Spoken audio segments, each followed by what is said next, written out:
आदत है भोजन, जो उसकी सबसे गहरी आदत है, विकारों से भी गहरी आदत। जब देवताएं भी भोजन से मुक्त नहीं है, और जब तक उस गहरी आदत में आघात नहीं किया जाता तब तक हलचल नहीं होती है चेतना में। और उसी हलचल की अवस्था में नए संस्कारों के बीज डाले जाए तो कुछ होगा। 4 नियम। पहला, भोजन को मौन में स्वीकार करना, प्रसन्नता के साथ, कोई कंप्लेंट नहीं, और ना ही उसका वर्णन करते हुए उसमें ये ज्यादा है, वो ज्यादा है, ये कम है, वो कम है, ना ही उसके स्वाद का वर्णन करते हुए। दूसरा नियम, 4 चीजें कम कर दो या हटा दो। पहला, तेल। दूसरा, शक्कर, एडिक्शन है सारे, उत्तेजना उत्पन्न करते हैं। तीसरा, नमक, डिसॉल्ट द बॉडी। जितना नमक डालोगे उतना पानी मांगेगा शरीर। जिसने नमक को ही हटा दिया, उत्तेजनाएं अपने आप शांत हो गई है। चौथा, अनाज, कम करते जाओ, कम करते जाओ। हटाने के लिए नहीं कह रहे, पहले कम करते जाओ। देवताएं जो कभी फ्रूट ईटर थे, ग्रेन ईटर जब से बन गए, क्योंकि ग्रेन के लिए 4-5 चीजें चाहिए। उसके सिवाय चावल लो थाली में और खाओ, खा सकते हो ना? दाल लो, खाओ, खा सकते हो? गेहूं लो, खाओ, खा सकते हो ना? उसमें आग चाहिए, उसमें मसाले चाहिए, उसमें नमक चाहिए, उसमें तेल चाहिए, उसमें शक्कर चाहिए। इन घातक चीजों ने शरीर में अनाज के द्वारा प्रवेश किया है। सतयुग में देवता खेती कर रहे हैं यार, इमेजिन करो, ऐसा कोई दृश्य है? वहां बगीचे होंगे, खेत का अभी तक कोई वर्णन नहीं आया किसी मुरली में। Deities were fruit eaters. The fruit eater deities converted into grain eater human beings, and that's how the degradation started. द्वापर से देवताओं का पतन 2 कारणों से हुआ, एक देहभान, दूसरा आग। जिस चीज को आग में डाला गया, खत्म। जो जितना ज्यादा ग्रेन ईटर से, उनको 4 चीजें होती है। दोपहर में नींद चाहिए, क्योंकि अनाज आर इंटॉक्सिकेंट्स। नींद, आलस, प्रमाद, जड़ता शरीर में। शरीर में क्या होती है? जड़ता होती है। ये नहीं कह रहे बंद कर दो। अगर 3 बार खाते हैं तो 2 बार कर दो, 2 बार खाते हैं तो 1 बार कर दो। अपने आप शरीर में नव चेतना, नई ऊर्जा जागेगी। और बिना स्वास्थ्य के अध्यात्म फेल है। Without health spirituality is total failure. जिसका शरीर ही साथ नहीं दे रहा है, वो कहां से अध्यात्म का अभ्यास करेगा? कहां से अशरीरीपन, और कहां से वो उमंग उत्साह आएगा? सारा ध्यान निरंतर घुटने की तरफ, पीठ की तरफ, शुगर की तरफ, बीपी की तरफ, सारी बुद्धि घूम रही है उसके तरफ। डॉक्टरों के चक्कर, डॉक्टर शॉपिंग में ही सारा समय जा रहा है। अध्यात्म की शर्त है स्वस्थ शरीर, नॉट ओनली स्वस्थ, उसमें 3 चीजें, फ्लेक्सिबल, लचीला। दूसरा, स्ट्रेंथ, स्टेमिना, बिल्ड। तीसरा, फास्ट, एक्टिव शरीर, उछलते रहे, कूदते रहे, जैसे छोटे बच्चे होते। कैसा लचीला उनका शरीर है। जड़ता अर्थात मृत्यु, लचीलापन अर्थात जीवन। जितना अनाज अंदर डालोगे उसमें जड़ता आएगी। कम करते जाओ एंड रिप्लेस। तीसरी, यह हो गया दूसरा, अनाज की, भोजन की तीसरी बात, फ्रूट्स, वेजिटेबल्स, जितना हो सके रॉ, या फिर बॉइल्ड, या तो स्टीम। स्टीम करो तो बहुत अच्छा है, किसी को बॉइल्ड ज्यादा पसंद नहीं। जितना उसको पकाया जाएगा उसके सारे पोषक तत्व नष्ट होते हैं, और जो स्वाद है वो केवल मसालों का स्वाद है और कुछ भी नहीं। रियल स्वाद तो पता ही नहीं किसी को, वो तो फ्रूट्स में है। और जब शरीर लाइव फूड से भरा होता है, हाई वाइब्रेशनल फूड से भरा होता है, सात्विक आहार से भरा होता है, जो हम खा रहे हैं वो राजसिक है, उत्तेजना वाला है। हम इसके हाथ का नहीं खाते, हम उसके हाथ का नहीं खाते, हम प्याज नहीं खाते, हम लहसुन नहीं खाते। बीमारी तो उतनी है जितनी ये सब खाने वाले को है। महात्माएं बीमार क्यों है, ऐसी एक किताब है, पढ़ लेना कभी। आत्माभिमानी बनना सबसे बड़ी बाधा है भोजन। शरीर और आत्मा का सबसे greatest material bondage is food. जब तक इस पर काम नहीं किया जाए शरीर, आत्मा चिपकी रहेगी शरीर से नीचे। इसको उड़ाना है ऊपर, हल्कापन आ जाए शरीर में। भागने को कहो तो कितना भी भाग सको, कसरत करने को बोलो तो कितनी भी कसरत, कितनी भी सीढ़ियां चढ़ सको। ऐसी ऊर्जा, ऐसी शक्ति, ऐसी पावर वो तभी आएगी जब वो भोजन हल्का, अव्यक्त और साकार महावाक्य है बाबा के, योगी का भोजन सूक्ष्म से सूक्ष्मतम होते जाएगा। खुशी जैसी खुराक नहीं, खुशी ही उसकी खुराक है। योग में बैठ गए तो ऐसे बैठ गए कि खो गए, उसे याद ही नहीं। सबसे बुरी आदत कौन सी? साकार मुरली 2019 भोजन। प्रश्न का उत्तर था हबच, ये खाऊं, वो खाऊं, इसको खाऊं, उसको खाऊं, क्या खाऊं और कब खाऊं, खाऊं खाऊं और पेट में बलाऊं। अभी अभी नाश्ता किया, अभी अभी टोली खाई, अभी दोपहर का भोजन, अभी चिंता चल रही है, अभी दोपहर में क्या बनाना है। दिन रात बुद्धि घूम रही है। उधर था विषय वैतरणी नदी, इधर तेल वैतरणी नदी में डूबे हुए हैं।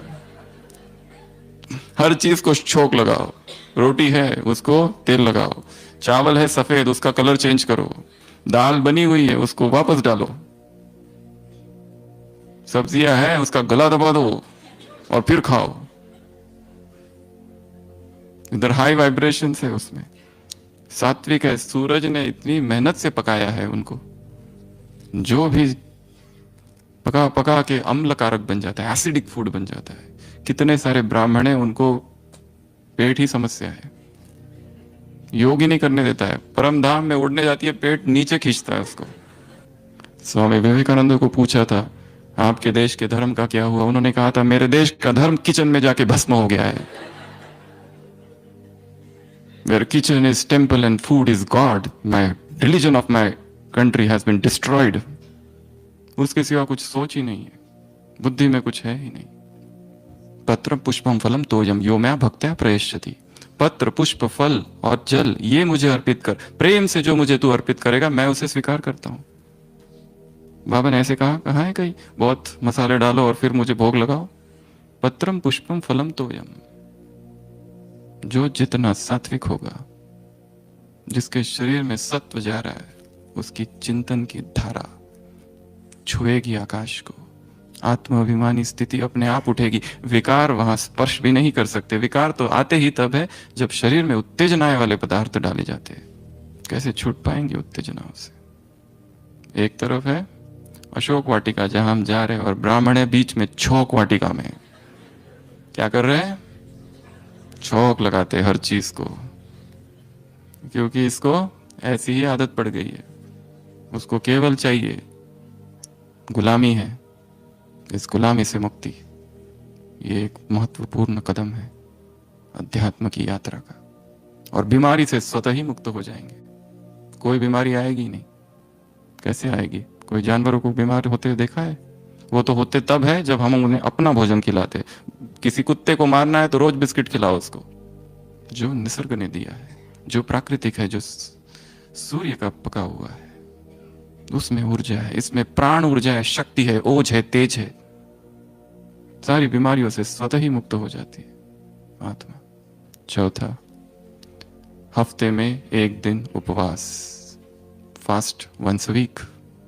तब पता चलेगा कि हम में पावर कितनी है, कितना हम दूर रह सकते हैं।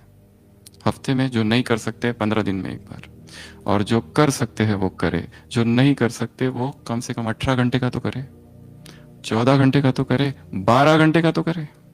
8 बजे खाया, अभी दूसरे दिन सीधा 8 बजे, रात में कुछ नहीं। 8 घंटा, 12 घंटा कंट्रोल आएगा। उपवास वंस अ वीक। कोई भी एक दिन चुन लो, शाम को 6 बजे से अगले दिन 6 बजे, 6 बजे तोड़ो उसको नींबू पानी से, नारियल पानी से, नुमा शाम का योग करो और फिर भोजन हल्का ले लो। वो 24 घंटे आत्मा उड़ जाएगी आकाश में, परमधाम में। शरीर है कि नहीं पता ही नहीं चलेगा। जो नहीं कर सकते वो एक तो है फ्रूट वाला रसाहार, 2-2, 3-3 घंटे में फ्रूट। और जो लोग कर सकते हैं निर्जला, नो फूड नो वाटर। ये सबसे आसान है, बहुत सिंपल है। और ऑल ओवर वर्ल्ड के ढेर सारे बीकेज है। जिन्होंने ये किया उन्होंने अपने ढेर सारे अनुभव लिखे हैं, क्या हुआ, कैसे शिव बाबा से कनेक्शन जुड़ गया। क्या क्या अध्यात्म में अनुभव हुए, योग में क्या क्या अनुभव हुए, विदेश में ढेर सारे प्रयोग इस पर हो रहे हैं। ये भारत में ही कम होते हैं। ताकत भोजन से नहीं आती है। Food is not the source of energy. Source of energy कुछ और है। ये बहुत बड़ा विषय है, अभी इसकी चर्चा नहीं करेंगे, नहीं तो पूरी रात चली जाएगी इसमें। Fourth, fasting once a week. जो कर सके वो 24 घंटे, जो उसको और बढ़ा सके 36 घंटे। पूरे पेट की सफाई हो जाएगी। सारी बीमारियों का एक ही कारण है, आंत में फंसा हुआ मल, वो पूरा साफ हो जाए। एंड जब भी फास्ट करो, बेटर एनिमा, प्लेन वाटर। अनुभव होगा कि कितनी ऊर्जा आ गई है, कितनी शक्ति आ गई है। ब्लॉक हो गया है इंटेस्टाइन, और सारी बीमारियां अराइजेस फ्रॉम गट। यहां से सब कुछ जब ये क्लीन हो जाएगा। एक छोटी कन्या है, उसने अनुभव लिखा था, 25 दिन पहले बर्गर खाया और जब इनिमा लिया तो इनिमा से वो निकला। वो 25 दिन तक वहीं सड़ रहा था पेट में। अभी अभी हमने जो खाया वो निकला ही नहीं है। कब्ज सभी बीमारियों की जड़ है। इसके लिए वो भोजन लेना है जो नॉन कॉन्स्टिपेटिंग फूड है। वो हर चीज जो कॉन्स्टिपेशन करती है वो योगियों का भोजन नहीं है। मैदा चिपकता है, चिपकता है।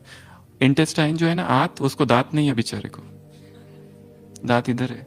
और हमारे पास इतना टाइम है, कौन खाता है फटाफट फटाफट खाते, चबा चबा के कहाँ खाते हैं। हमारे पास टाइम ही नहीं है।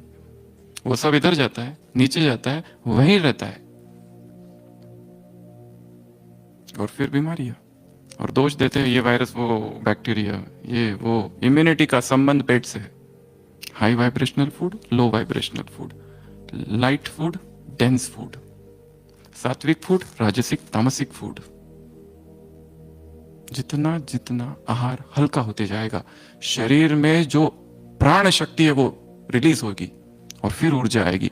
जो बहुत खाते हैं वो शक्तिशाली नहीं होते, वो तो कमजोर होते हैं। वो तो जड़ता होती है उनमें, स्थूलता होती है, नींद आती है उनको। तो हजारों प्रयोग है इसके ऊपर, हजारों साइंटिफिक प्रयोग योगियों के भी नहीं, भोगियों ने भी ये सब करके देखा है। उनके अंदर भी चमत्कारिक प्रयोग देखे। कितनी सारी हजारों बुक लिखी गई है फास्टिंग पर। लंघनम परम औषधम। परम अर्थात उसके ऊपर, जैसे परमात्मा है उसके ऊपर कोई भी नहीं है, वैसे एक ही इलाज है हर बीमारी का, फास्टिंग, ड्राई फास्टिंग। और पर एकदम नहीं करना है, धीरे धीरे धीरे धीरे धीरे धीरे गाइडेंस में। Start with 12 hour. रात को 6 बजे खा लिया, आप सीधा अगले दिन 6 बजे। कुछ नहीं, पहले यहां से चालू करो, फिर 14 घंटे करो उसको, फिर 18 घंटे, इंटरमीडिएंट कहते हैं इसको। फिर ये जब कॉन्फिडेंस आ गया तो फिर फ्रूट वाला करो, फिर उसमें कॉन्फिडेंस आ गया फिर रसाहार करो, केवल लिक्विड्स, लिक्विडेरियन, उसमें कॉन्फिडेंस आ गया फिर गो फॉर ड्राई। और जिसने उसका टेस्ट एक बार ले लिया उसके लिए वो सहज हो जाता है। हम खुद जीरो, निर्जला, न पानी ना अन्न।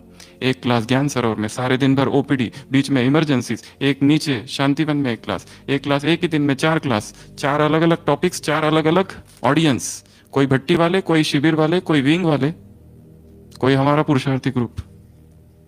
कोई थकान नहीं। थकान तो तब आती है जो भोजन खाते हैं, क्योंकि हमारी ऊर्जा 3 चीजों में जा रही है, खाने में, पचाने में और फेंकने में।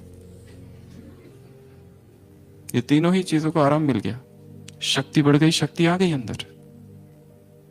एक नया अनुभव है, और ये सबसे गहरी आदत है। सबसे गहरी आदत पर अटैक करो, बाकी सब आदतें हिलने लगेगी। ये कुमारों को चिंता है काम, ब्रह्मचर्य, ये सब अपने आप आएगा। माताओं बहनों को चिंता है बीमारी ना हो, बीमारी तो आ ही नहीं सकती। हम पिछले 6 मास में, 6-8 मास में कम से कम 500 कोविड पेशेंट्स के कांटेक्ट में आए। हमारी ओपीडी कोविड ओपीडी है, जिसमें हर अल्टरनेट पेशेंट्स कोविड पॉजिटिव आया है। जितने अमाउंट में पॉजिटिव आए हैं हमारे द्वारा देखे गए हैं, पर ना कभी खांसी, ना कभी बुखार, ना कभी सर्दी, ना कहीं कभी, हाँ दर्द होते हैं, वो चोट, वो स्पोर्ट्स इंजुरी है अगर होती है तो। कुछ करते करते लग गया, चोट लग हो गई तो वो दुखता है। बाकी कोई बीमारी हमें याद नहीं, पिछले 10 साल से हमने कभी एक टैबलेट भी खाई है, न क्रोसिन, न कुछ भी नहीं, जरूरत ही नहीं। ना कोई छींक। अगर हो भी जाती है, अगर कोई प्रकृति का नियम तोड़ते हैं तो होगी, हमें भी हुई, पर उसको हम ठीक करते हैं ड्राई फास्टिंग से। ना खाना ना पीना। कुत्ता बीमार पड़ता है तो क्या करता है? चुपचाप छोड़ देता है। और हम क्या करते? खाओ खाओ खाओ, और खाओ और खाओ और खाओ।